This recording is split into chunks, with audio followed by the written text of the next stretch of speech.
বটবৃক্ষের বীজ সর্ষের দানার থেকেও ছোট হয়, কিন্তু যখন তা নিজের রূপ ধারণ করে তখন তা বিশাল বৃক্ষের আকার ধারণ করে, যা সহস্র বছর ধরে বেঁচে থাকে, ছায়া প্রদান করে, পাখিদের আশ্রয় প্রদান করে আর দেয় পথচারীদের বিশ্রাম করার স্থান। কেন? কারণ সেই ছোট বীজ তা মাটির ভেতরে গিয়ে নিজের খোলস ত্যাগ করে। অন্ধকারে থাকে সে, যতই আলো আসুক না কেন, যতই বর্ষা আসুক না কেন, সব সহ্য করে। আর তারপরে একটা চারা গাছ অঙ্কুরিত হয়, তারপর ধীর গতিতে একটা বিশাল বৃক্ষতে পরিণত হয়।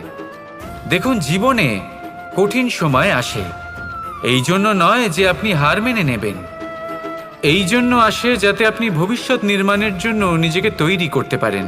যদি কঠিন সময়ে আপনি ওই বীজের মতো দৃঢ় হয়ে থাকতে পারেন, তাহলে আপনিও একদিন সেই বিশাল বৃক্ষের মতো নিজের অস্তিত্ব গড়ে তুলতে পারবেন।